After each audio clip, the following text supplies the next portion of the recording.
नमस्कार, मैं अभिनेंद्र और आपने देखना शुरू कर दिया है द प्रिंट लाइन्स।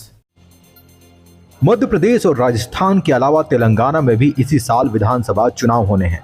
विभिन्न दल चुनाव की तैयारियों में जोर शोर से जुट गए हैं। बीजेपी और कांग्रेस के अलावा सत्ताधारी भारत राष्ट्र समिति यानी बीआरएस भी कड़ी मेहनत कर रही है। इस बीच बीजेपी अध्यक्ष जेपी नड्डा गुरुवार को तेलंगाना पहुंचे।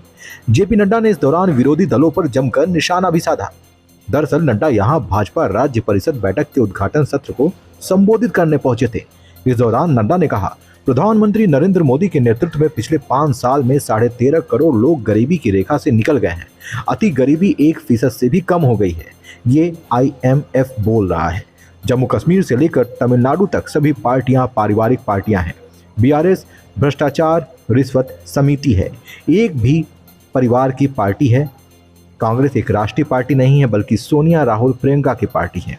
एकमात्र राजनीतिक दल जो राष्ट्रीय दल के रूप में लड़ रहा है वह भाजपा है।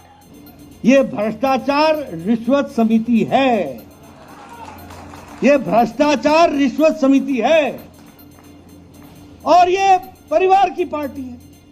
आप जरा इससे थोड़ा और नीचे चले जाइए, करुणानिधि, स्टालिन, उदयनिधि।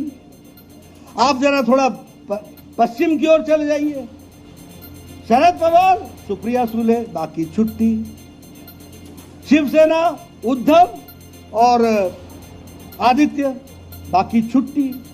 और अब कांग्रेस पार्टी भी कोई नेशनल पार्टी नहीं रह गई है, सोनिया, राहुल, प्रियंका, बाकी। इसलिए मित्रों ये याद रखो, the only political party now which is fighting as a national party is Bharatiya Janata Party.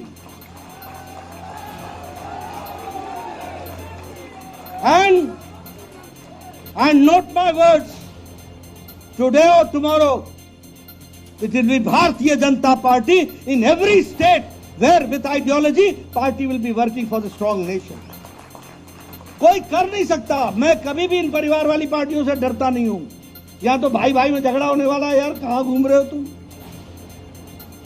और परिवार को कभी भी भारत की जनता की मानसिकता सपोर्ट करने की नहीं रहेगी।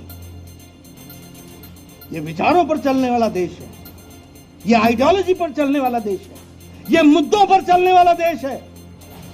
ये किसी परिवार की आरती करने वाला देश नहीं है। ये भारत का प्रजातंत्र किसी का गुलाम नहीं हो सकता। ये भारत का प्रजातंत्र विचारों के साथ स्वच्छंद होकर के विचारों की लड़ाई लड़ने वाला प्रजातंत्र। इसलिए कल भी तुम्हारा है, आज भी तुम्हारा है, आपको आगे बढ़ना।